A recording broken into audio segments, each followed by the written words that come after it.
Olá, meus amiguinhos, tudo bem? Hoje mais uma aula de pesquisa operacional e nós vamos ver como funciona o trabalho de campo, como a gente deve fazer, tá ok? Então a gente vai ver o capítulo 5 daquele material que a gente está seguindo desde o início, quando a gente já começou a fazer as aulas online e hoje a gente vai dar sequência, beleza? Vamos lá?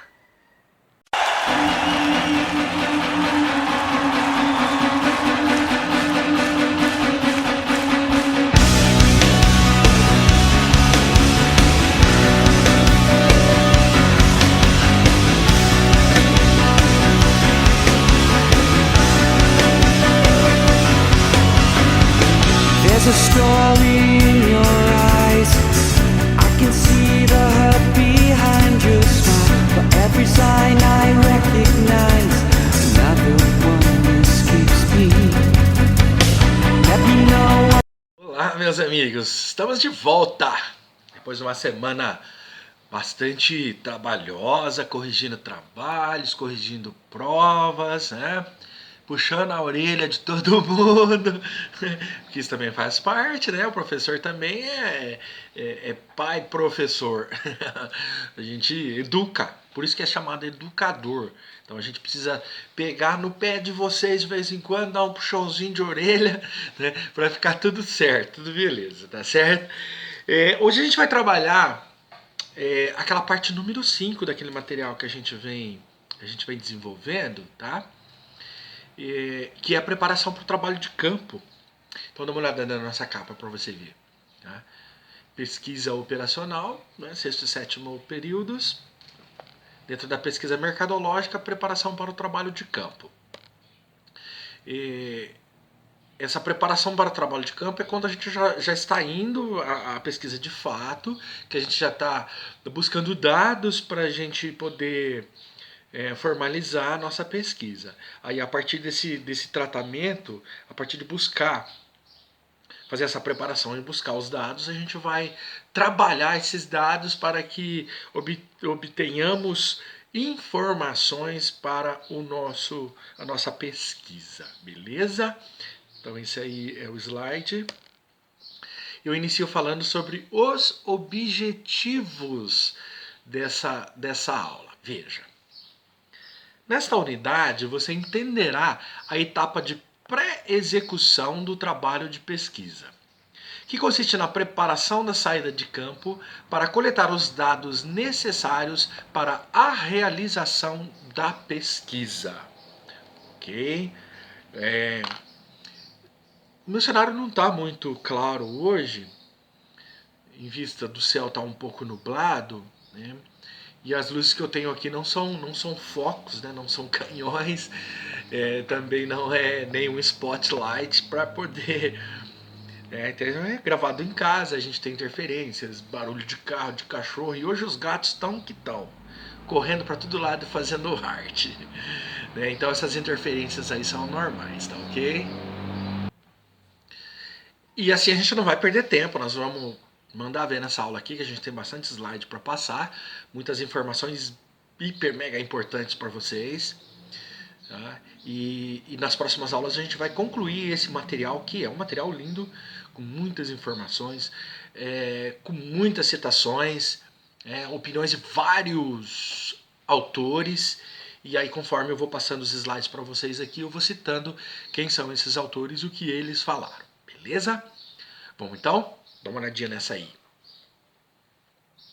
De acordo com Cruz Neto, 2002, e Vergara, 1997, a coleta de dados ou trabalho de campo deve estar ligada ao tema estudado de modo a identificá-lo e permitir a melhor realização da pesquisa, já que se trata de um confronto entre a teoria e a realidade dos atores sociais. Com base em Minayo, Apud Cruz Neto, 2002, página 53, concebemos campo de pesquisa como o recorte que o pesquisador faz em termos de espaço, representando uma realidade empírica a ser estudada, a partir das concepções teóricas que fundamentam o objetivo da investigação. Então, a partir, né, dessas concepções teóricas, essas concepções que fundamentam o objetivo dessa investigação, tá? Ela é representada por uma realidade empírica, porque você vai a campo, você coloca a experiência, você coloca seu conhecimento em jogo ali para fazer a pesquisa. É nesta hora que eu falo para vocês que a gente utiliza muito da nossa experiência quando a gente vai fazer essa seleção na hora da pesquisa. Então, quando você observa que existe algum tipo de má intenção ou de puxar uma sardinha para o seu lado, né? Então o pesquisador deve imediatamente eliminar essa pesquisa. Então, quando a gente vai a campo, por exemplo, né, a gente tem lá, sei lá, quantas pesquisas para fazer? 50 pesquisas cada um. E a gente vai com uma prancheta e vai, por meio de um questionário, fazer esses questionamentos aí, perguntar. E quando você, por sua experiência, você consegue entender que essa pessoa está mentindo, ou ela está fazendo coisa do seu agrado, ou para agradar outras pessoas, aí que entra a sua experiência, para você não usar, eliminar isso aí, tá? Porque ela interfere no resultado. A gente tem que ter esse cuidado, é um cuidado muito grande, tá? A gente não pode de maneira alguma interferir nos resultados, tá bom? Vamos lá, continuando seguindo. Além desse recorte espacial, podemos observar que o lugar primordial é ocupado pelas pessoas, denominadas atores sociais do evento. Para a entrada do pesquisador no campo, algumas etapas devem ser seguidas, como aproximar-se das pessoas e apresentar os objetivos do estudo aos grupos envolvidos.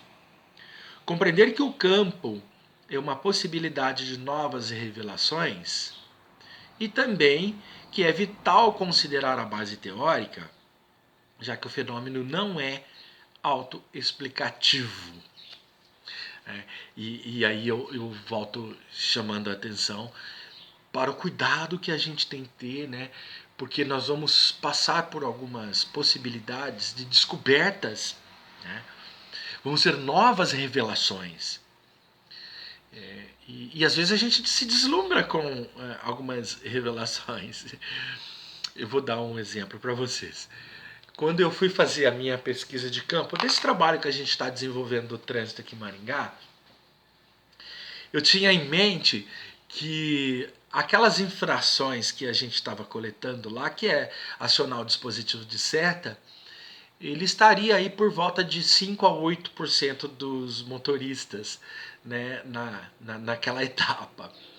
E eu me surpreendi, assim, cara, terrivelmente, porque quando eu sentei naquele murinho ali, né, numa das avenidas ali, na saída de rotatória, de uma das avenidas movimentadas aqui da Zona Norte, eu comecei a observar e eu percebi que mais da metade dos motoristas não acionam o dispositivo de seta.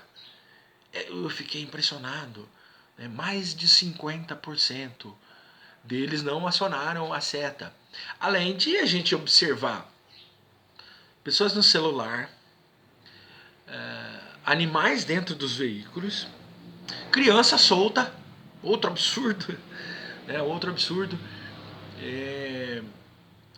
Motociclistas, assim, com a viseira aberta, também não utilizando de sinalizações. Isso é muito preocupante. Então, talvez essa descoberta, que para mim foi assim bastante impressionante, pelo tamanho do resultado, ela é parcial ainda, a gente precisa somar todas elas, né? Mas assim, já me impressionou muito, porque o resultado era muito superior daquilo que eu imaginava. E aí eu não posso levar pelo lado emocional, pelo lado do coração, né? Eu vou fazer a pesquisa já sabendo que de 5 a 8% eu me surpreendo. Então não é. A gente precisa ir para a realidade mesmo, verificar aquilo que a pesquisa de campo nos mostra. Beleza? É aí que eu chamo a atenção de vocês para esse exemplo, né? Essa citação aqui. Veja. Trabalho de campo é uma parte de um experimento científico, ou seja, uma atividade realizada por pesquisadores no local onde o fenômeno estudado ocorre. Engloba a coleta e o registro de dados, caracteres, informações relativas ao fenômeno ou ao objetivo do estudo. O trabalho de campo se diferencia das atividades realizadas dentro de um laboratório de pesquisa, por exemplo, elaborado pela autora desse livro, né, desse material que a gente está usando. Olha, a autora colocou, né, um exemplo aqui de um laboratório. No caso do meu exemplo anterior, é na rua. O meu laboratório é a rua. Tá ok? Então esse trabalho de campo é quando a gente entra nessa exploração em busca desses dados. Se está no laboratório, está fazendo experiências, está manipulando material, está manipulando um monte de coisa. Se a gente está na rua, a gente está manipulando esses dados, né, pegando esses dados e colocando na sua planilha para depois poder fazer o tratamento dele, né, fazer a somatória de todos esses dados coletados para gerar informação, fazer a transformação dele para gerar as informações que a gente necessita, que a gente precisa, tá ok? Então, isso aí é uma dica que a autora deu a respeito do trabalho de campo, ok? Mais uma dica. Então, veja bem, depois dos dados coletados e de seu contexto identificado, você terá em mãos os elementos para a análise e chega a hora dos tão esperados resultados. Isto é, a resposta para seu problema de pesquisa. Ó, reforço aqui para vocês. Tá? Resposta para o seu problema de pesquisa. Você tiver tudo em mãos. Coletou, né? Fez a pesquisa, coletou, ou manipulou dentro do laboratório, chegou a a junção desses dados, aí vai fazer o tratamento dele agora. Né? Vai fazer a transformação. Lembra do sistema? Né? Entrada, processamento e saída. Essa é a parte do processamento. Onde eu vou processar esses dados, eu vou fazer todos os cálculos estatísticos, aí eu vou obter esses resultados que a gente chama de informações. Dados, informações. Dados, processamento, informações. É um sistema. Tá? Assim como é um sistema da indústria, o sistema de comunicação, de informação, é assim na pesquisa. A gente coleta dados, depois faz o tratamento dele e a gente obtém as informações. Tá valendo? Então, depois de coletados seus dados e do seu contexto identificado, você terá em mãos para análise os dados para a busca desses resultados, dessas informações. Ok? Segue. Trabalho de campo. Para Cruz Neto 2002, o trabalho de campo se apresenta como uma possibilidade de conseguirmos não só uma aproximação com aquilo que desejamos conhecer e estudar, mas também de criar um conhecimento partindo da realidade presente no campo. O trabalho de campo inclui basicamente 4 estratégias de pesquisa. pesquisas de levantamento, pesquisas de observação, estudos de caso e pesquisas de dados secundários. Essas estratégias não são opositoras daquelas apresentadas na unidade anterior, mas são, digamos, subclassificações, pois especificam as anteriores, principalmente as exploratórias e descritivas. Podemos até afirmar que derivam delas, como mostra a próxima figura. Olha aqui. Esse trabalho de campo, ele inclui 4 estratégias de pesquisa. A primeira delas, né, é a pesquisa de levantamento. É quando a gente está fazendo essa busca, tá, ok? A outra é a pesquisa de observação. Olha, observação é observar os fenômenos que estão ocorrendo, ok? Nessa pesquisa. Eu observei no trânsito lá várias situações de infrações que fiquei barbarizado. Eu sou muito cuidadoso no trânsito, eu procuro não cometer nenhum tipo de infração, apesar que às vezes a gente vacila, mas o que eu vi naquela pesquisa não foi vacilo não, foi intencional mesmo. O cara não aciona a seta porque é um inconsequente, né? Ele não está muito preocupado com o que vai acontecer com as outras pessoas, se quem está atrás pode colidir, se ele pode se atrapalhar, pode tomar um caminho errado. Não, ele simplesmente é um motorista egoísta que não está preocupado com o bem-estar dos outros, por isso ele não aciona o dispositivo. Simplesmente assim. A gente fica bravo, né? A gente fica bravo porque, pô, todo mundo que tá no trânsito, quando um cara faz uma dessa aí, dá uma fechada na gente, a gente fica super bravo, né? Tá certo? Então, eu passo pela pesquisa de observação, né? Uma outra coisa são os estudos de caso. O que é um estudo de caso? Um caso já existente, eu vou falar assim como uma consultoria, porque a gente faz isso muito dentro das consultorias, tá? A gente observa alguns casos ocorridos e às vezes o empresário nos contrata para que possamos resolver problemas. É assim, o prestador de serviço funciona dessa forma. Sempre que a gente é solicitado é para resolver um problema que alguém não conseguiu fazer. Né? E a nossa função de consultores e assessores é isso aí, é ir lá e resolver problema. Então eles nos chamam e dizem assim, olha, aconteceu um caso que meu marketing não deu certo, porque eu apliquei uma técnica e eu tentei abranger tal público com tal material e acabou não dando certo. Mas eu preciso fazer essa campanha porque eu preciso atender esses clientes, eu preciso chegar até eles e eu não sei o que eu faço, o que eu devo fazer. Aí você vem com a solução mágica, né? Vou colocar aqui, ó, na minha luz aqui. Solução mágica. Plim! A solução mágica é o quê? Estudos. Você simplesmente pega esse estudo, né, faz um estudo de caso dele, levanta várias informações, começa a criar novas hipóteses, tá? E aí você começa a desenvolver, destrinchar os problemas que ocorreram durante esse processo. E aí você verifica que a campanha foi mal feita, que faltou informação, que não utilizou os veículos de comunicação mais adequados, né? Ele não atendeu às expectativas e às perspectivas empresariais. E, cara, são inúmeras informações que a gente pode levantar aqui e descobrir coisas novas e os erros que foram aplicados aí. O que a gente faz depois disso?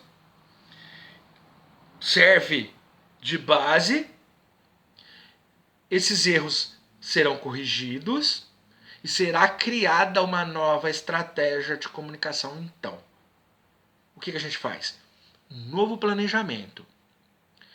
O plano de marketing ele é interessante porque eu não preciso pegar o plano estratégico empresarial completo e mexer nele inteiro. Eu posso ir no campo plano de marketing, dentro do plano de marketing criar um subcampo e ali eu desenvolver essa estratégia de marketing específica. Ali sim eu faço todo o planejamento. Se for uma campanha, se for uma comunicação, você quer fazer uma propaganda, quer levar algum tipo de bem-estar à sociedade, e aí você utiliza desse campo, faz o planejamento dentro do plano estratégico de marketing, utilizando um desses campos aqui, faz todos os testes para poder aplicar então posteriormente. Assim, eu vejo como assim muito simples já, mas é porque eu já fiz muito e já são mais de 20 anos na estrada desenvolvendo esse tipo de coisa e principalmente lecionando a respeito desse assunto. Cada vez que a gente vai criar uma aula, a gente desenvolve essa aula para vocês, a gente pesquisa, a gente lê de novo, a gente estuda o caso novamente e cada tempo, cada ano, 2 anos, 3 anos, a gente troca a nossa fonte por uma fonte mais atual. Então a gente busca fontes mais atuais, com informações que saíram agora, que estão fresquinhas, que são mais contemporâneas, e aí a gente vai descobrindo coisas novas. Então essa experiência de 20 anos e trocando esse material, lendo coisas novas, lendo outros autores, passando por experiências nas empresas, verificando o que ocorre em várias organizações, traz pra gente muita experiência. Tá entendendo? E com essa experiência toda, a gente chega muito fácil. Então desenvolver um plano de marketing acaba ficando simples. O que não é simples, eu vejo assim, são as ideias. Os insights e os deep insights que a gente recebe, tá? De verificar alguma situação e dizer assim, olha, isso aqui eu já sei o que eu vou fazer. Algumas coisas são simples. Por experiência, às vezes a gente segura a caixa, às vezes a gente expande as nossas comunicações via cliente, a gente utiliza de meios eletrônicos, mas às vezes o problema é um pouco mais embaixo, às vezes é um pouco mais crônico. E aí, dessa forma, eu preciso buscar ideias. E se são ideias que eu ainda não conheço, que eu não passei por experiência, se torna um pouco mais difícil. E aí a leitura me ajuda. Porque aí se eu for buscar um monte de informações por outros autores, por outros meios, possivelmente eu vou encontrar soluções. Não é fácil. Não é fácil. Tá, vamos ver a figura 5 como que é? Olha só. Essas duas bolas. Que bonito aí. Eu tenho a pesquisa descritiva e a pesquisa exploratórias. Então, nessa descritiva aqui, olha lá, eu tenho levantamento e observação. E na pesquisa exploratória eu tenho os dados secundários e os estudos de caso. São exemplos, tá? São exemplos. Então, ela mostra a relação entre os tipos de pesquisa a serem analisados. Tá? Essa aí também faz parte da autora. Vejo que é uma junção aqui da descritiva e exploratória, como alguns autores gostam de usar. Vejo também que para muitos outros autores, esse termo descritiva e exploratória, feito em junção, juntas, a metodologia desse trabalho será utilizada como uma pesquisa descritiva e exploratória. Isso aí já caiu por terra. Muitos autores contemporâneos já não estão mais utilizando esse termo descritiva e exploratória. Isso não quer dizer que esteja errado. Talvez seja uma tendência. E dentro dessa tendência, eles acabam modificando modo, entendeu? Criando outros modos, outros meios para poder fazer as suas pesquisas. Ok? Seguindo então com mais um exemplo aqui e o que a gente pode desenvolver e ainda captar como uma fonte de informação importante porque a gente vai fazer, porque a gente vai desenvolver. Vamos lá? Olha cá. Pesquisas de levantamento. As pesquisas de levantamento são aquelas que coletam dados primários em que a informação é obtida diretamente com os respondentes, por meio da comunicação com uma amostra representativa de pessoas. Sendo assim, trata-se de uma pesquisa com abordagem eminentemente quantitativa. Olha aqui, chama atenção um detalhe aqui. Né? Essa pesquisa de levantamento são aquelas que coletam os dados primários. O que são esses dados primários? É aquilo que a gente. Aquela informação que é obtida diretamente com aquelas pessoas que estão respondendo essa pesquisa. Tá entendendo? Por meio de uma comunicação que de amostra. É um dado primário, ele ainda não foi trabalhado. Tá? Ele foi captado por meio de uma pesquisa talvez estatística, normalmente estatística, mas também pode ser por questionários de respostas em que você pergunta a essas pessoas e obtendo essas informações aqui você vai dar essa abordagem quantitativa, tá? Essa pesquisa com abordagem quantitativa, tá ok? Segue. De acordo com Stevenson, 2001, a amostragem envolve o estudo de apenas uma parte dos elementos de um dado grupo. A finalidade da amostragem é fazer generalizações sobre todo um grupo sem precisar examinar cada um de seus elementos. Essa parcela do grupo examinada é chamada amostra. E o grupo todo do qual é extraída a amostra é chamado população ou universo. Os elementos que compõem uma população podem ser qualquer coisa que possa ser mensurada, contada ou ordenada. Olha só. A amostragem, quando é feita a amostragem, estou mostrando aquela quantidade que foi captada nessa pesquisa. Tá certo? A amostragem. Na metodologia, a gente vai dizer a amostragem dessa pesquisa é de 5.000, 2.000, 200, seja lá a quantidade que for. Tá ok? Então, a finalidade disso aí é fazer uma generalização sobre todo esse grupo. Eu não preciso identificar pessoas dizendo, olha, esse aqui é o fulano de tal, esse aqui respondeu dessa forma, aquele de outra, esse teve mais qualidade, menos qualidade. Não, eu vou fazer uma amostragem, vou pegar uma quantidade, pode ser um grupo pequeno, pode ser um grande grupo. Às vezes tem pesquisas aí que é feita com 50.000 pessoas. Essas grandes redes de comunicação, internet e televisão, por exemplo, eles fazem pesquisa aí que tem, sei lá, 500.000 respostas. É um de grande aspecto. Já quando a gente faz uma pesquisa mais localizada, a nossa amostragem é menor. Então, por exemplo, esse aqui é bem clássico. Quando a gente vai fazer uma pesquisa mercadológica, a gente vai trabalhar no mercado, a gente trabalha com uma amostragem de 5, 8, até 10%. Essa amostragem já nos condiz por quê? Porque são coisas bastante repetitivas e situações que elas não se diferem muito.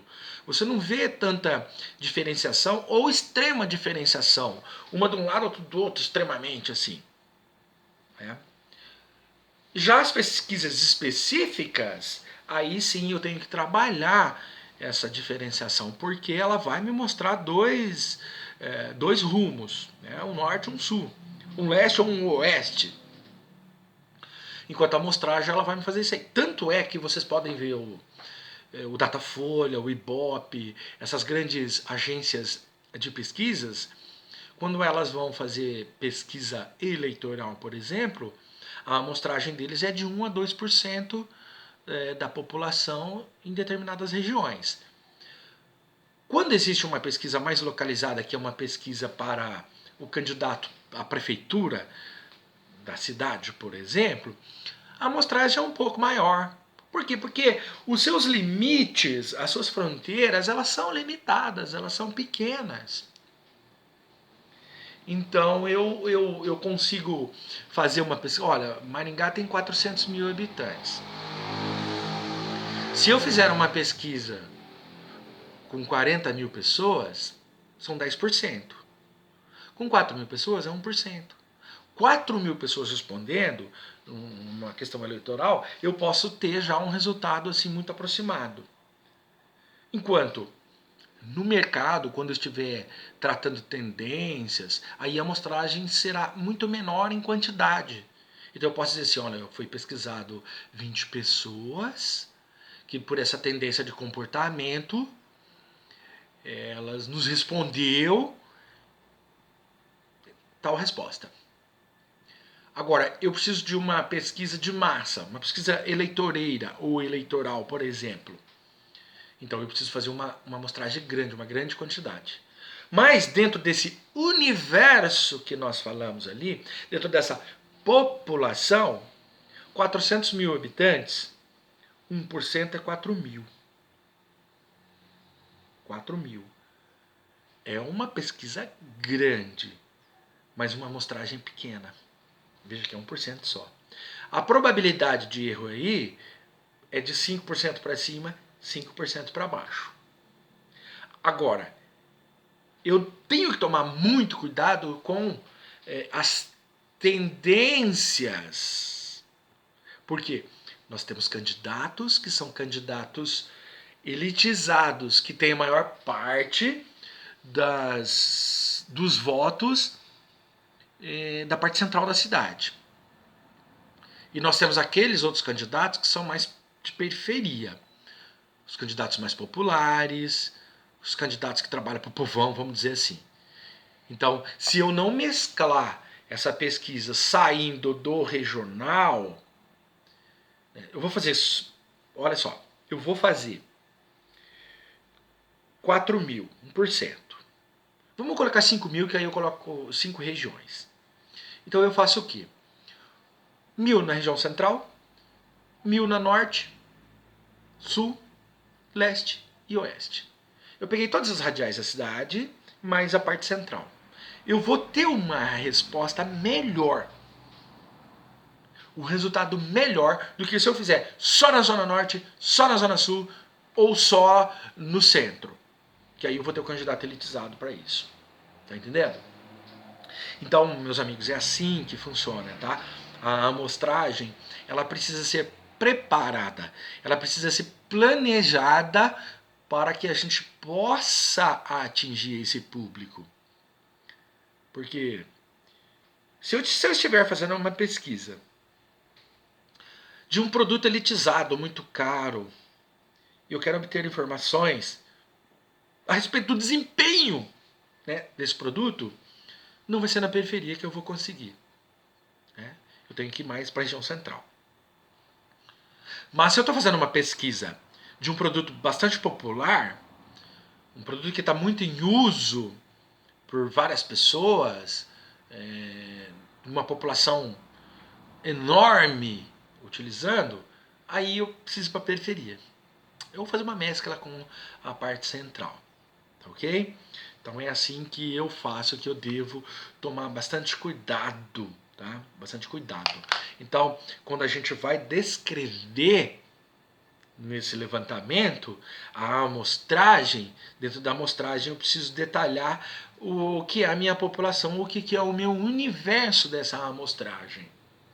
Assim como na nossa pesquisa de trânsito, né? Nós vamos ter uma amostragem, somando as 500 pesquisas de cada um, nós vamos chegar aí a mais de 2.000 respostas. Se comparando com a população de 400 mil, 2.000 vai dar quanto? Né? 0,5%. 0,5%. Agora, quantos veículos nós temos na cidade? Se a gente for levar em consideração quantos veículos, se a gente tiver metade da população, de 400 para 200 mil, e temos 2 mil na pesquisa, já sobe para 1%. Então isso nós levamos em consideração também, tá certo? Não é assim tão simples, mas não é nenhum bicho de 7 cabeças, não. Dá pra gente trabalhar bem tranquilo, bem tranquilo. Vamos ver essa citação aqui. Na prática, Stevenson, 2001, explica por que quase sempre a amostragem é preferível ao censo. Olha, a palavra censo está entrando aí, ó. A população deve ser pode ser infinita, o que tornaria o censo impossível, pois os testes podem apresentar caráter destrutivo. Isto é, os elementos testados são destruídos no ato do experimento. Além disso, o custo de um censo pode ser considerado inviável, por ser muito elevado e de precisão, e a precisão pode ser prejudicada no caso de uma população muito grande. Porque envolve muitos coletores de dados, dificultando a coordenação e o controle, e ainda o tipo de informação em que a amostra poderia proporcionar a coleta de um número maior de dados em menos tempo e com um custo menor. Veja que a preocupação do autor neste caso é de uma pesquisa de longo espectro, né? Eu vou pegar uma população gigantesca, com uma amostragem enorme, e aí eu posso perder um pouco do sentido dependendo do tipo da pesquisa que for, né? Dependendo do tipo da pesquisa. Quando o IBGE faz esse tipo de pesquisa, o levantamento que ele está fazendo é um levantamento de informações genéricas. Tá? Quem é a população, qual a escolaridade, quantas geladeiras ele tem em casa, quantos membros da família, né? Quantos banheiros tem, computador, esse tipo de informação.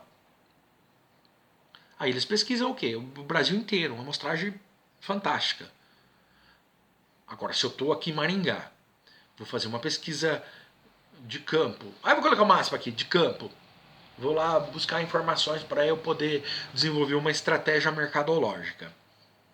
Eu não posso pegar um monte de gente e soltar aí no mercado aí perguntando qualquer coisa para qualquer um. Eu preciso fazer o quê? Especificar o público-alvo dessa pesquisa. Se eu estou fazendo pesquisa com um produto de status muito caro, um iPhone, por exemplo, não é na periferia que eu vou buscar esse tipo de informação. É mais na região central, então eu preciso definir isso. Essa é a preocupação do Stevenson. Tá? Desse tipo de coleta, né?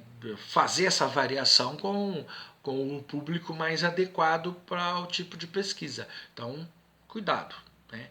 Nem em todos os casos se coleta um número muito alto, muito grande de informações ou de pesquisas. E, por outro lado, nem sempre se coleta poucas pesquisas. Né? Número baixo de pesquisados. A não ser, aí eu vou falar um outro detalhe, que essa pesquisa seja de cunho qualitativo, que eu esteja fazendo um experimento com algum tipo de consumidor, ou um experimento científico em laboratório com alguém, ou com algum produto, componente. Por quê? A pesquisa é feita exaustivamente, uma pesquisa laboratorial, por exemplo. Eles pegam um componente químico e vão testar exaustivamente até obter seus resultados. Às vezes utiliza seres humanos, às vezes animais, às vezes plantas e às vezes reações químicas. Esse tipo de pesquisa não vai ter uma amostragem populacional grande. Por quê? Porque ela é qualitativa, ela vai ser focada ali naquele componente. Tá certo? Só para concluir, então, esse slide, dá uma olhadinha ali no que está escrito ali a respeito do censo. O censo é o conjunto de dados característicos dos habitantes de uma localidade ou país. Para fins estatísticos, recenseamento, tá? Ou qualquer um outro tipo de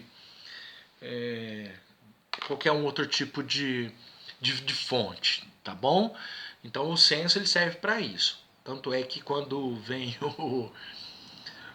o censo do IBGE é para fazer esse tipo de levantamento, beleza? Veja bem o que é necessário garantir, em suma, é que a amostra seja representativa da população. Isso significa que a amostra deve possuir as mesmas características básicas da população, no que diz respeito às variáveis que desejamos pesquisar. Ok? Ora, um outro aspecto que eu quero mostrar para vocês, tá? Um outro aspecto bastante importante está relacionado com os erros que podem incorrer no processo de pesquisa. Olha, eu quero chamar muita atenção para isso aí, porque quando a gente fala da pesquisa, ou quando a gente fala da experiência daquele que está fazendo a pesquisa, e demonstrando a importância que é isso aí, eu preciso ficar muito atento, eu gosto de chamar muita atenção a respeito disso, porque a experiência nos mostra muito resultados daquilo que desejamos coletar e do que estamos coletando. A primeira pesquisa que você fizer, você vai encontrar muitos erros depois. Normal, gente. Isso não é um problema sério. Ah, vou abandonar minha carreira porque eu cometi erros na primeira pesquisa. Eu tenho certeza que na 100ª pesquisa você vai estar um bagre, ensaboado, liso. Tá entendendo? Porque a experiência que a gente vai ganhando com o tempo que a gente vai desenvolvendo nos deixa muito espertos em relação a consequências de determinadas coisas que possam acontecer. A experiência nos ajuda incrivelmente. Incrivelmente. Mas como ninguém nasce experiente, a gente precisa passar pelas etapas, né, por várias outras experiências para você ir crescendo, para você ir evoluindo. Aí sim você vai se tornar um grande pesquisador. Outra coisa, nem sempre o grande pesquisador vai a campo, tá? Ele pode ser o planejador, ele pode ser o CEO da, da agência, tá? Então, no meu caso, eu gosto muito de ir para o campo, eu acabo indo porque eu gosto de participar da experiência, mas eu não precisaria nos casos das pesquisas que eu já realizei. Então a gente contrata os licenciadores e eles vão a campo fazer esse levantamento. Treinamentos, muito treinamento para essas pessoas, bota numa sala de aula, explica para elas como que funciona e começa a fazer pegadinhas, começa a mostrar comportamentos diferentes. Às vezes a pessoa vai abordar um cidadão e diz assim, olha, estou fazendo uma pesquisa, se eu gostaria de responder, a pessoa é mal educada.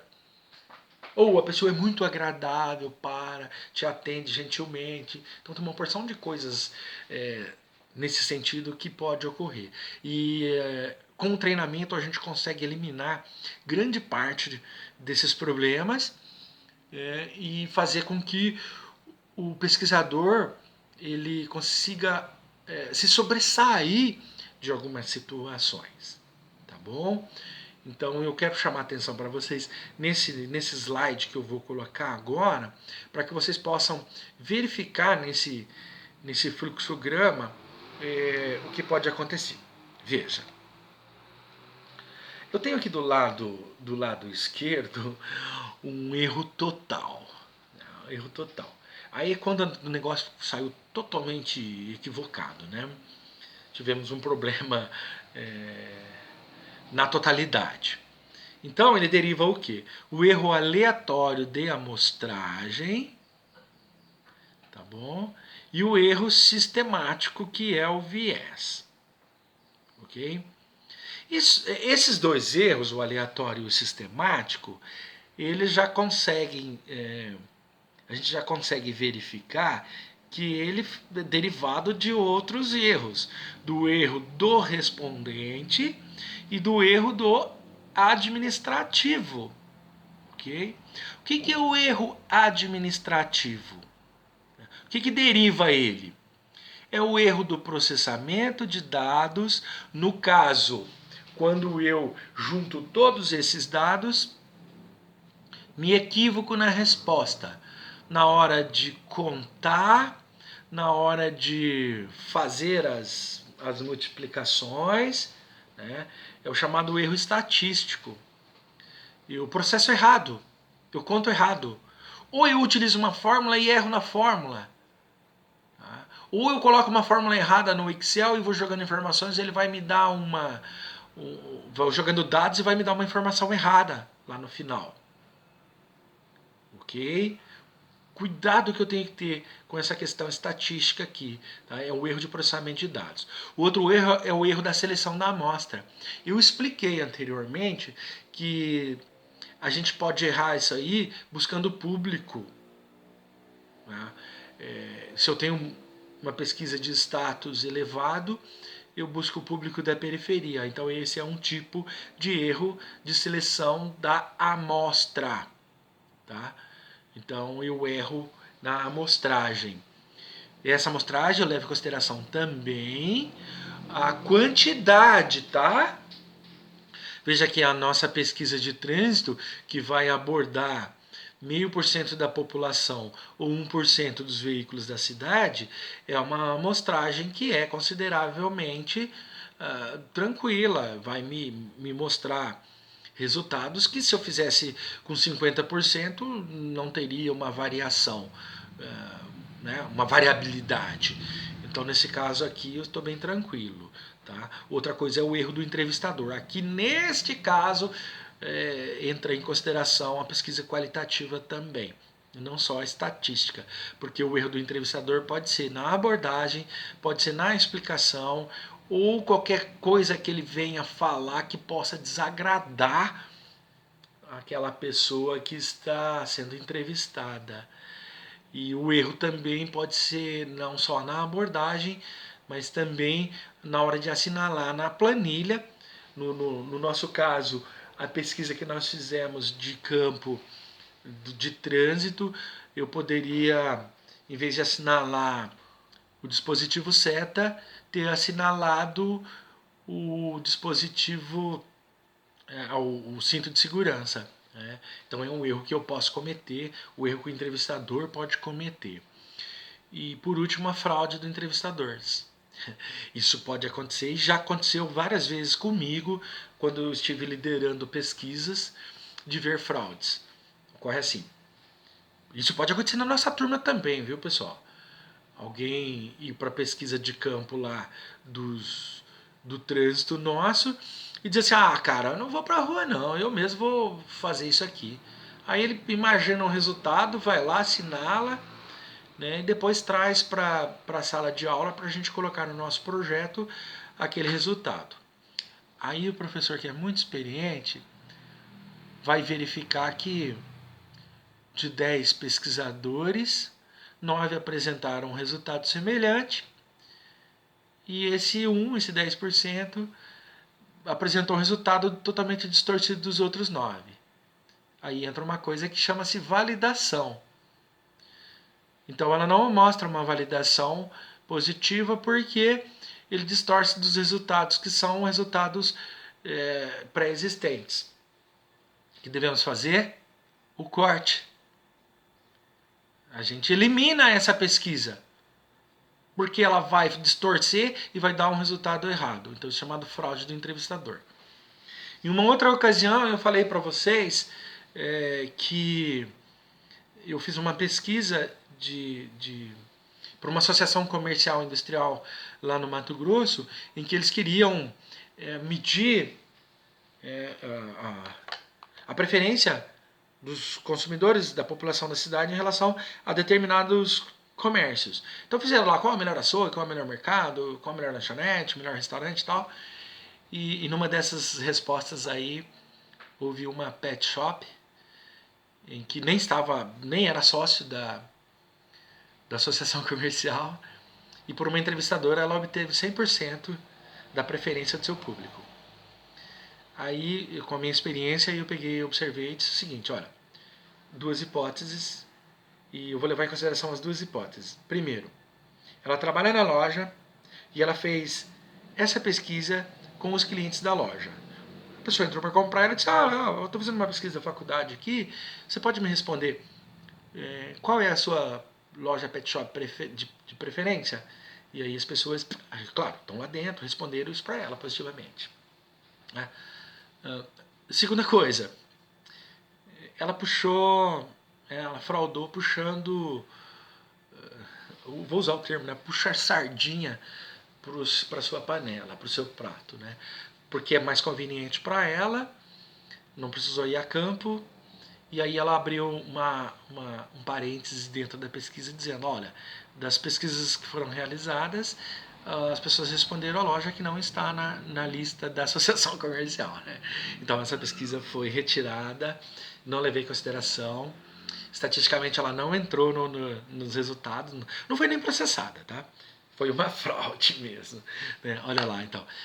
Já do outro lado ali, do lado norte, nós temos o que é proveniente dos erros sistemáticos e aleatórios, o erro do respondente. Você veja, aqui no de baixo, a gente estava trabalhando o erro administrativo entre o entrevistador, né, os erros que o entrevistador comete. E no de cima a gente faz do respondente. Erro do respondente. Primeira coisa pode ser o erro da não resposta. Ele não dá resposta, simplesmente. Não quer. E o segundo erro, que é o mais comum, é o viés de resposta. O que é esse viés de resposta? Deriva do quê? Da falsificação deliberada ou da deturpação inconsciente. Essa deturpação inconsciente, eu posso dizer para vocês que ela é proveniente de medos, de preconceitos e de situações em que a pessoa fica com vergonha. Eu não vou responder isso aqui, eu tenho vergonha. Imagina você está fazendo uma pesquisa no campo e você diz qual é a sua preferência sexual. E a pessoa pode ser hétera ou pode ser homossexual, mas por uma questão de postura ou de mostrar o seu rosto, ela não vai responder sinceramente com verdade. Então vai ser chamado de deturpação inconsciente. Ou mesmo mentira a respeito de algum candidato, de algum produto ou de alguma pessoa. Tá? Então ela deturpa, e essa é uma deturpação inconsciente. E do outro lado a falsificação deliberada, que é a mentira mesmo. Aí ela vem com a mentira mesmo. Né? Para influenciar o positivo ou negativamente, vem com essa falsificação deliberada. Infelizmente nós temos visto isso muito na política, utilizando as fake news. Tem muita pesquisa que ela é encomendada para alguns centros de pesquisas, e dentro desses centros de pesquisas ela já tem um resultado previamente elaborado. Então eles fazem mesmo só para cumprir algum papel, mas o resultado eles já sabem que vão colocar. E isso influencia, porque alguns candidatos colocam que ele está na frente das pesquisas e as pessoas, é porque o cara é bom mesmo, vamos com ele, vamos prestar mais atenção, e ele acaba ganhando campo eleitoral nisso aí. Né? Então isso aí é chamado de falsificação deliberada. Outra coisa, empresas, algumas marcas acabam fazendo isso também, dizendo que fizeram pesquisa e que na maioria das pesquisas as pessoas responderam positivamente a respeito do seu produto. Isso engana a população, engana o seu público. Tá? É um cuidado que tem que ter.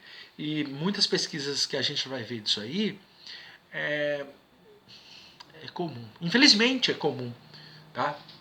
Vejo o governo brasileiro publicando pesquisas dizendo, olha, a quantidade de pessoas que estão doentes, a quantidade de pessoas que passam por essa situação é assim, e em outros governos era dessa forma, mas ele não leva em consideração o momento, a situação do país, o que gerou esse caos, o que levou a tudo isso aí, porque é muito fácil falar assim, o nosso combustível está super barato agora, graças a nós. Não é graças a vocês. O mundo parou, o consumo de combustível caiu infinitamente, a questão da demanda, tem produto sobrando, o preço cai.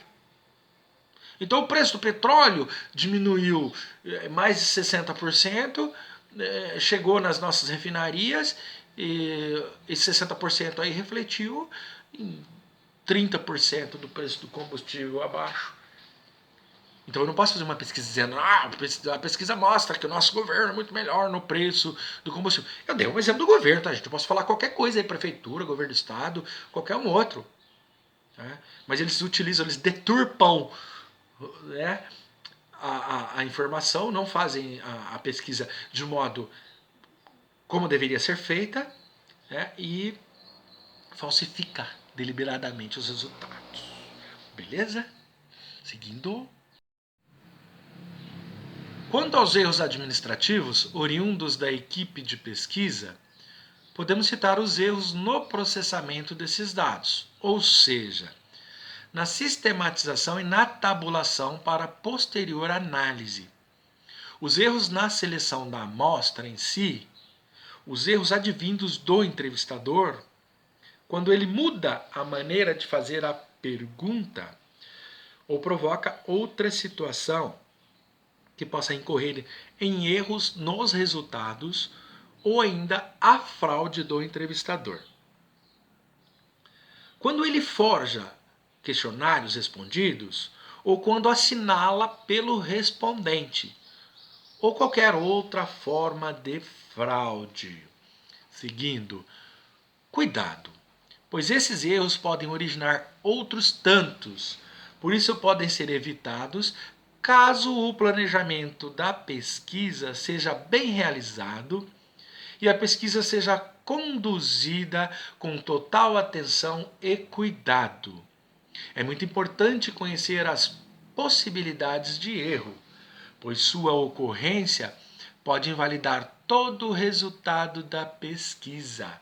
Preste muita atenção nisso. Veja, toda essa explicação que eu dei para vocês, nesses 2 slides, ele só corroborou. Ele veio aqui e falou, confirmo, tá, o que o professor disse. Não é uma coincidência. Eu estudei tudo isso aqui, eu obtive esse conhecimento e quando eu expliquei para vocês e provei com a citação da autora desse livro, é isso que a gente precisa fazer. Isso que não inviabiliza qualquer tipo de pesquisa. Nesse caso, a nossa pesquisa bibliográfica. Tá? Eu estou dizendo, estou mostrando quem falou. Agora, se eu faço a minha citação baseada num autor, que eu sigo uma determinada linha, e esse autor estiver errado, eu me isento do erro, porque o erro não é meu, o erro é do autor. Eu apenas citei. A minha responsabilidade é outra, é citar uma fonte não confiável ou ainda citar uma fonte de uma inverdade. Por isso que as teses são quebradas. Alguns transformam esses estudos, comprovam, mostra e depois vem outros autores se refutando, dizendo, olha, não é assim.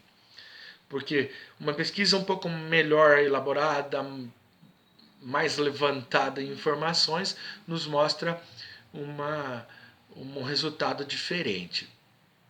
E existe essas empresas de pesquisa, essas agências que trabalham em questão do Brasil, aí, grandes pesquisas, elas vivem refutando uma outra. Porque a Datafolha coloca uma coisa, o Ibope coloca outra coisa, a outra de pesquisa outro resultado. Normalmente, quando elas são sérias, quando elas são feitas de forma organizada e muito séria, os resultados são similares, elas são validados. Mas quando três pesquisadoras grandes mostram o resultado para fazer essa validação e tem uma lá dando uma informação totalmente equivocada, ou essa que está equivocada está tentando quebrar alguma tese, ou ela está totalmente errada, totalmente equivocada. Tá? Porque passou dos limites da outra. Ok? Beleza? Seguindo então, A minha filha tá tirando sarro aqui, que eu peguei meu café de bar aqui, que eu adoro café no copo, assim. E a minha filha tá tirando sarro aqui. Tá dizendo, pai, você vai ficar turbinado. Isso aí é pior que energético. É, de certa forma é um energético, né? Porque é cafeína. E eu acho que eu já tomei uma meia garrafa desde a hora que eu acordei, às 6h30, 7 horas.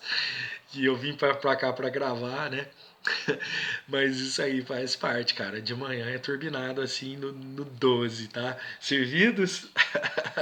Vamos lá, vou falar sobre a pesquisa de observação. Veja.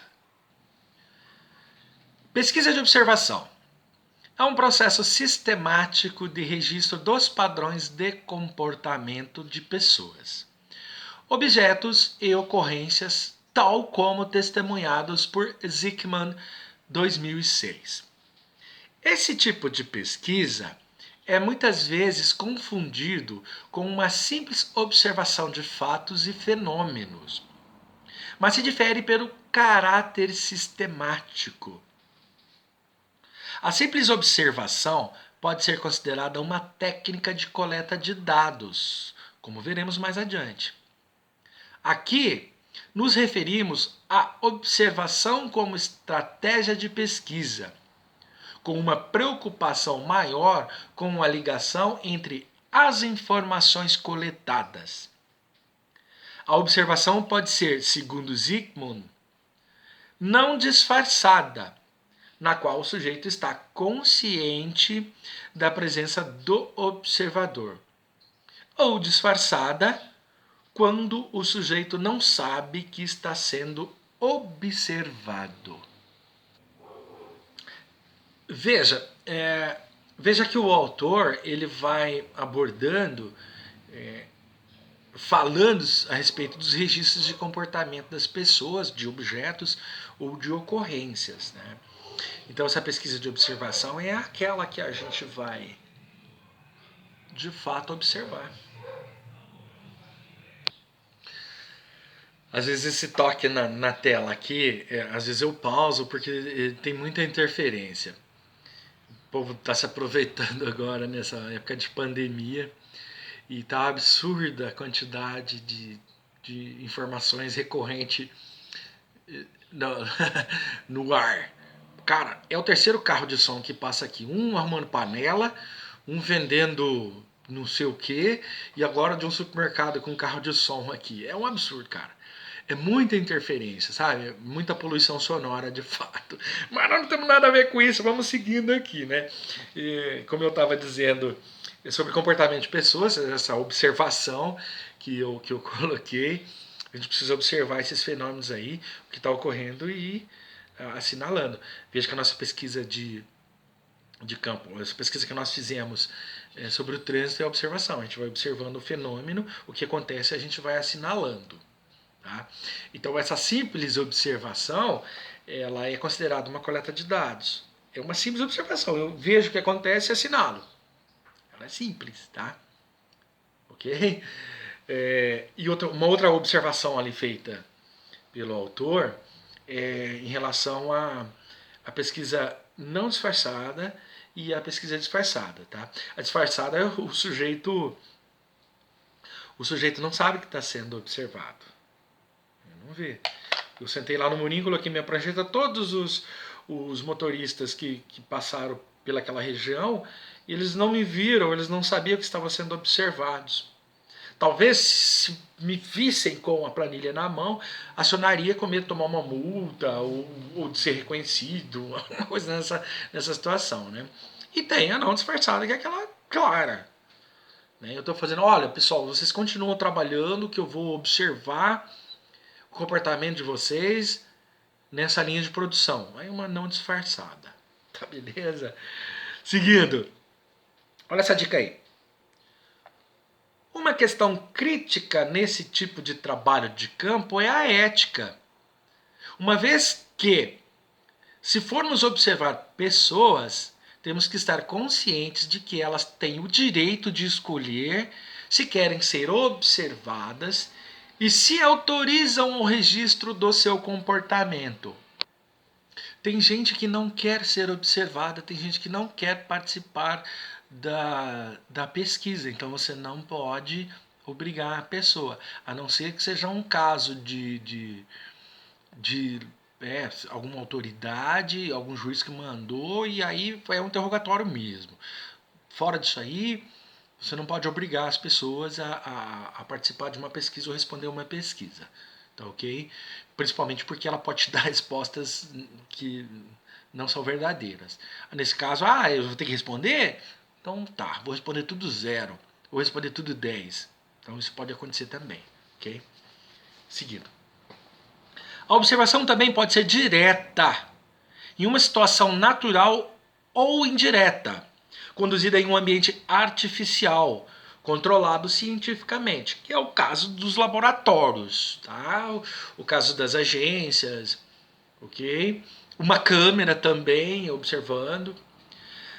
Seu uso mais comum em marketing é a pesquisa de cliente oculto, em que um pesquisador disfarçado é contratado para atuar como cliente, com um roteiro de circunstâncias para provocar e verificar o comportamento dos funcionários da empresa nas situações determinadas.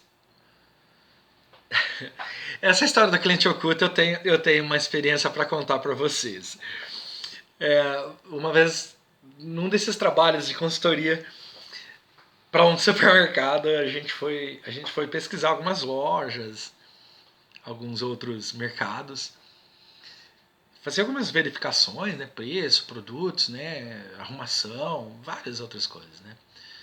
No mercado é muito fácil porque o fluxo de pessoas é muito grande, então você entra lá e anda lá dentro e roda e observa tudo que você puder, fotografa até se quiser. Antigamente era mais difícil porque a gente não tinha uma câmera na mão, né? Então tinha que fazer as observações, depois colocar no papel. Mas em alguns casos, numa loja, por exemplo, a gente teve uma experiência de treinar algumas pessoas, uma ou duas pessoas, para que elas fossem comprar algum produto e nos trouxesse a experiência, né?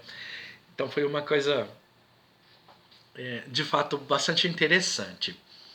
E uma dessas experiências ocorreu o seguinte: nós observamos os concorrentes e depois de ser observado, eu propus ao empresário que fizesse uma pesquisa dentro da sua própria loja com essas compras aí. E ele falou: como assim? Vamos pegar os nossos pesquisadores e vamos comprar dentro da sua própria loja para ver como é que é o seu atendimento, como é que é o comportamento dos seus funcionários, que aí a gente vai entendendo também um outro aspecto, que não é só o meu cliente,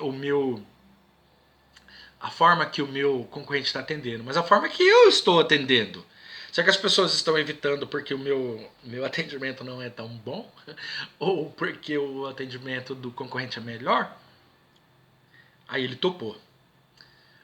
Aí como eu estava dentro dessa empresa ali já desenvolvendo o trabalho, eu não pude fazer isso aí. Mas eu contratei dois alunos que estavam fazendo estágios e eu pedi para que eles fizessem essa experiência. Então nós pegamos uma quantidade em dinheiro, demos a esses dois acadêmicos. Contou hora, tá, gente? Eles ganharam hora, a atividade disso aí. E aí eles foram para essa loja fazer uma compra. O detalhe foi o seguinte: um foi muito bem vestido, né, até de paletó, e o outro foi muito mal vestido, de havaianas, de bermuda, boné na cabeça. Você sabe que existe um preconceito em relação a isso aí. E foi numa hora que a loja assim não estava tão movimentada, e eu pedi para que os proprietários não estivessem dentro da loja nesse momento. E eu estava num outro ambiente que as pessoas também não me viam. Ele sabia que eu estava lá, mas não sabia que eu estava observando. E aí eu filmei de longe, né, esse atendimento. E depois os pesquisadores me trouxeram as informações. Por quê? Porque eles agiram de uma forma proposital. Nós criamos dentro desse cenário um roteiro para que eles fossem comprar, né? Então, esse Bem Vestido fez umas perguntas assim que torrasse a paciência do vendedor, enquanto o outro é um pouco mais simples, mas com um nível de exigência um pouco maior, o que fez com que a paciência do atendente se esvairisse rapidamente. Então, por meio dessa observação, a gente pôde levantar informações precisas para que a gente pudesse fazer um treinamento específico e dizer que, olha, vestimenta, né? Quantos casos a gente conhece aí de pessoas muito simples, né, de proprietários de grandes terras que chegaram a surgir numa agência de carro aí, foi mal atendido e acabou comprando o carro de uma forma assim diferente, tá certo? Então a gente precisa ter muito cuidado em relação a esse tipo de situação, ok? Quero falar agora sobre os dados secundários, ok? Dá uma olhadinha aí. Dados secundários são aqueles que foram coletados para outra finalidade que não a realização da pesquisa em questão. A pesquisa feita em dados secundários visa encontrar o que já existe em termos de dados coletados sistematicamente ou para outras pesquisas acerca do tema a ser estudado. Em face disso, normalmente funciona como pesquisa exploratória. Assim como a observação, a pesquisa exploratória pode ser considerada também uma técnica de coleta de dados. Aqui estamos tratando dela como estratégia de pesquisa exploratória, sendo os dados secundários a única fonte de informação para a realização da pesquisa. Olha, o que o autor está querendo dizer aqui, tá, é que eles fazem essa coleta não só com a finalidade de obter um resultado e trabalhar ele, mas ele serve para estratégias posteriores. Eles vão utilizar isso aqui, inclusive em outras pesquisas, se for o caso. Enquanto eles estão na pesquisa exploratória, enquanto eles estão explorando esse campo, ela vai servindo de subsídios, talvez, posteriormente. Ok? Então, ela pode ser considerada também uma técnica de coleta de dados, claro. Mas estamos tratando de uma pesquisa exploratória. Então, sendo os dados secundários essa única fonte de informação para a realização da pesquisa. E às vezes eu não utilizo ela. Eu pego isso aqui, levanto essas informações, estou desenvolvendo uma estratégia qualquer de mercado e no meio dessa estratégia aqui eu faço alguns questionamentos, algumas perguntas, pego essas informações e guardo. Elas são uns dados secundários. Eu vou utilizar de outra forma, de outra maneira, ou talvez em outras pesquisas. E quando eu estiver desenvolvendo alguma estratégia de marketing, eu falo, olha, lembra aqueles dados secundários que nós obtivemos? Então, agora ele está servindo, pega ele. Ok? Veja só esse gráfico aqui. Ó, nesse contexto, Zygmunt 2006 propõe um esquema de apoio à tomada de decisão, conforme essa figura 7 do livro. Olha lá, ó. Aplicabilidade ao projeto em andamento, precisão dos dados, tá? E aí eles falam aqui, ó, os dados ajudam a responder ao conjunto de perguntas na definição do seu problema. Se sim, os dados se aplicam ao período do seu tempo de interesse, pode ver que a setinha está assim. Quando é não, você já para. Ou você vai para os dados que podem ser retrabalhados, se sim, continue. Se não, tem que parar. Então ele mostra nesse fluxograma aqui. Tá? Os dados podem ser aplicados à população de interesse, outros termos e a classificação variáveis apresentados se aplicam ao projeto em andamento. As unidades de medida são comparáveis. Tudo você vai seguindo sim, você vai seguindo o campo. Se não, ou você para, ou você retrabalha eles. Até a parte da precisão dos dados. Existe a possibilidade de viés? Se existe, ó, pulguinha na orelha. A precisão da coleta de dados pode ser verificada? Em alguns casos sim, outros não. Eu posso refazer a pesquisa para reafirmar ou confirmar esse resultado. E algumas coisas como experiência, como comportamento, alguma coisa comportamental eu já não consigo fazer, porque eu não vou ter o mesmo cenário e nem os mesmos pesquisados, tá? Ok? Então esse gráfico aqui veio nos ajudar a essa informação, a essa situação. Ok? Então vamos lá, para a nossa parte final. Veja, para saber se determinados dados secundários encontrados podem ser utilizados na pesquisa, siga rigorosamente essa análise. Lembre-se de que a confiabilidade dos dados é essencial para que os resultados da sua pesquisa tenham validade. Veja que nesse caso aqui a validade é a repetição das informações dos resultados, tá? Se eu tenho uma coisa deturpada aí, ele não valida. Eu preciso retirá-la. Muitas vezes, a economia de tempo e o recurso obtidos com a utilização de dados secundários podem resultar em gastos dobrados e retrabalho, em função da descoberta de que esses dados de fato não servem para atender aos objetivos da pesquisa. Veja que nessa situação vai haver um retrabalho. É tempo perdido, dinheiro perdido com isso aqui, né? Tem que tomar muito cuidado. E mesmo você tomando muito cuidado, pode ocorrer situações de descoberta no meio do processo que você vai ter que parar e vai ter que refazer. Tá? Nem sempre é um defeito, nem sempre é um erro que leva a esse tipo de descoberta, a esse tipo de situação, tá ok?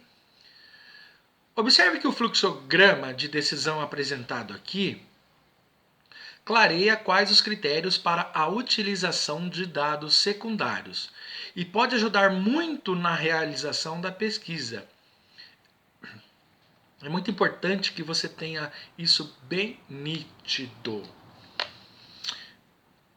Entendeu? Todo cuidado é pouco. Todo cuidado é pouco. E muitas vezes, em muitas situações, por mais perfeita que esteja, por mais bem elaborada, planejada que esteja, pode ocorrer algum desvio no meio desse caminho todo. Às vezes a gente faz um planejamento muito bacana, a gente até testa, né, e fala, nossa, tá super legal, vamos entrar, vamos fazer isso aqui. E vai para campo. No meio da situação, no meio da configuração da coisa, a gente descobre que alguma coisa não saiu bacana, não saiu legal. Aí a gente pode olhar naquele fluxo lá. Se sim, sigo, se não, eu olho para o lado. Devo parar ou devo refazer? Existem duas situações. Tem situação, isso já aconteceu uma vez comigo. Estava fazendo uma pesquisa, descobri uma situação no meio do caminho, parar, voltar pro empresário e dizer, olha, descobri isso aqui, mas não vai dar certo. Para a pesquisa e ela para por aí. Fiz isso numa prefeitura, por incrível que pareça, fiz isso numa prefeitura de um município ali da região da Concã. No meio da pesquisa, muita coisa envolvida, dinheiro, pessoas, custos, gastos, os meus pesquisadores, um monte de gente envolvida. No meio do negócio veio uma informação de fora do estado e aí a pesquisa ficou sem sentido. E aí nós entramos naquele gráfico, naquele fluxograma lá, apontando, não, pare!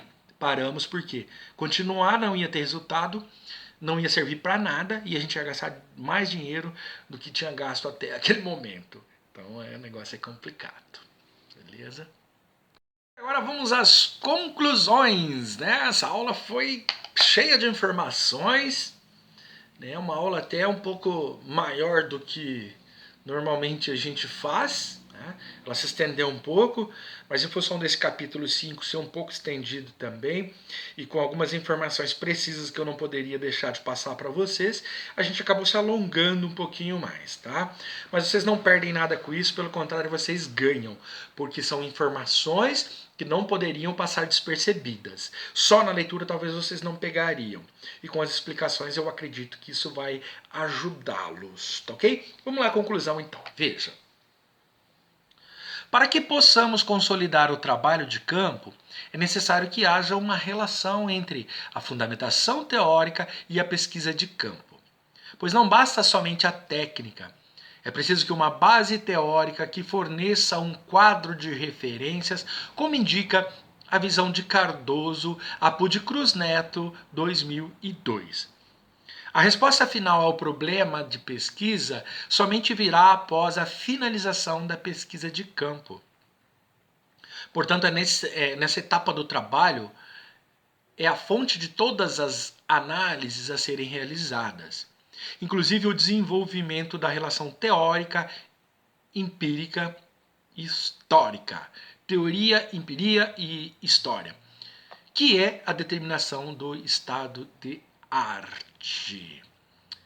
Observe que é importante prestar muita atenção nessas estratégias de campo para evitar a ocorrência de erros e para que as etapas posteriores à coleta e à análise de dados possam ser conduzidas com tranquilidade.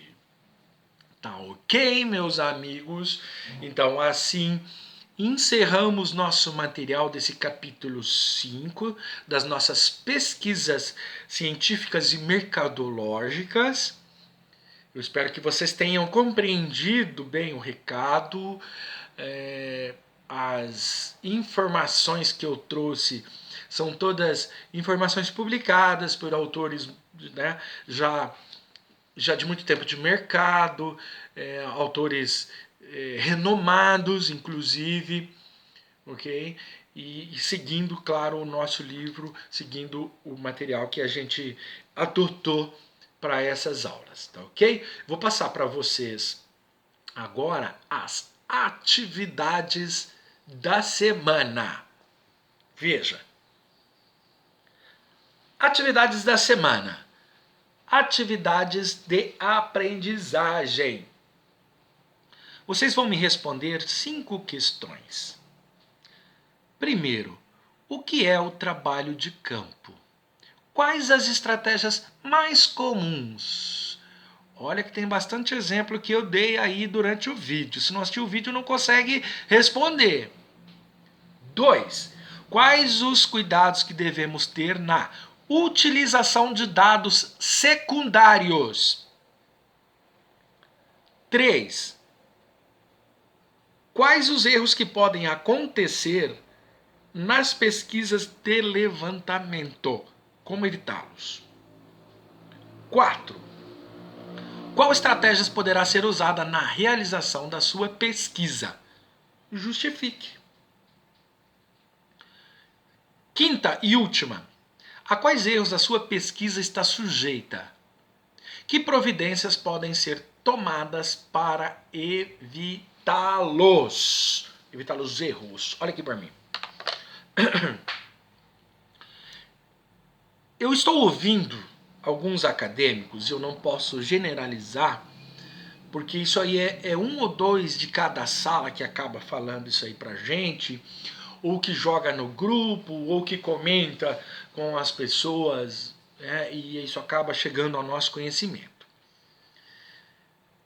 No começo dessas aulas todas aí, foi muito difícil para todos, para mim principalmente. Você imagina, eu preparava uma aula, né, juntando com a minha experiência, ia para a sala de aula e desenvolvia aula legal. Hoje não, hoje eu estou tendo que fazer uma pesquisa, gravar uma aula, editar todo o vídeo, fazer todos os cortes, né, ter cuidado com o roteiro que eu estou fazendo. Isso está me dando um trabalho 3 vezes maior do que o presencial. Mas isso não tem problema. Eu vivo disso, aí é a minha profissão. Tá? Eu trabalho com isso aqui, faz parte. E eu adoro fazer isso aqui também, não tem problema nenhum eu fazer o trabalho 3 vezes maior. né? Outra experiência que eu estou ganhando aqui, que eu não tinha, né? Gravar vídeos, gravar aulas, né? Isso vai me ajudar muito em EAD depois, que eu fiz poucas aulas de EAD até hoje, né? Mas lá no estúdio é mais fácil, tá? Lá tem um teleprompter que a gente pode ir seguindo, tá certo? Então, essa nossa aula aqui, ela tem 1 hora e pouco, algumas aulas um pouco menos de 1 hora, e alguns alunos reclamam, nossa, mas é tanto trabalho, tanta coisa que eu tenho que fazer. Gente, presta atenção numa coisa. Quando vocês estão em sala de aula, são 3 horas, são 3 aulas, que vocês estão fazendo. Aqui vocês têm 1 hora e depois fica reclamando das atividades. Gente, vocês têm 2 horas para responder 5 questões. Escrevi umas 30 linhas bem bonita. Não é igual o determinado aluno, aí eu não vou falar o nome dele, mas ele sabe quem eu estou falando, que se for responder essa questão aqui, responde 5 linhas, 1 linha para cada resposta. Eu não quero isso mais. Vocês têm 2 horas, 1 hora e meia para responder 5 questões. Faça uma coisa bonita, 30 linhas no mínimo, né, gente? Se você estivesse na sala de aula, era como se eu tivesse dado 1 hora de aula e dissesse para vocês, ó, agora até as 10 vocês vão me responder essas 5 questões. E vocês ficassem lá trabalhando essas questões aí durante 1 hora e meia, 2 horas. Então, gente, essa reclamação aí, desculpa, não cola mais não, tá? Não cola. Não cola, ó, não cola. Tá? Vamos fazer a coisa direitinho, vamos responder, vamos aprender e vamos sair grandes profissionais daqui. Tá ok? Volta lá. Enviar ao professor até a próxima sexta-feira, dia 22 de maio de 2020.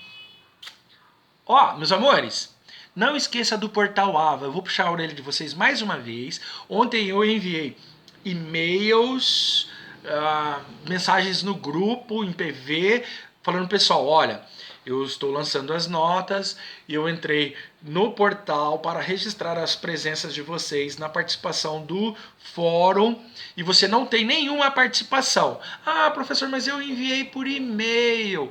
Mas você tem que estar no fórum para registrar sua presença. No segundo bimestre, isso aqui vai ser controlado. Se você não estiver lá, não vai ter como colocar presença para você. E você pode provar por falta. Então não dê essa bobeira. Um outro caso que ocorreu, na sala de vocês também. Não recebi nenhum e-mail do cidadão com o trabalho especificado. Aula 6, semana 7, sei lá, pesquisa qualitativa. Não, ele só colocou no Portal Ava. Aceitei também. Fui lá, vi que no Portal Ava estavam todas as atividades, puxei ela, salvei no Word, coloquei na minha pasta, fiz a correção e atribuí a nota. Tem que mandar por e-mail para o professor também, tá? São 2 situações. Ah, mas o professor tal não faz. Eu não sou o professor tal. O meu critério de avaliação é esse. Então vocês vão fazer o quê? Manda atividade por e-mail para mim, que eu vou colocar numa pasta. Se ocorrer qualquer problema que ocorrer depois, eu tenho ela armazenada, guardada. Pega ela, dá um Ctrl+C, Ctrl+V lá no fórum, que é a discussão. Todos podem ler o que você escreveu. Todos podem se basear naquilo que você postou. E vai marcar sua presença lá. Tá, beleza? Então essas aí são as atividades que vocês farão durante essa semana. E vocês têm até sexta-feira próxima, daqui uma semana, às 23h59, para postar isso no fórum. Passou isso aí, perdeu a atividade, perdeu a presença. Beleza? Um beijo no coração de vocês. Tá? Bom final de semana. Boa semana que vem chegando aí. Tá? Muito cuidado, quem puder ficar em casa. Não é brincadeira a pandemia. Tá? Quem tiver que trabalhar, vai com muito cuidado. Vamos usar os EPIs corretos aí. Tá? Porque eu não quero perder nenhum de vocês, não, que vocês são muito importantes para mim. Beleza? Até mais, até a próxima semana. Tchau.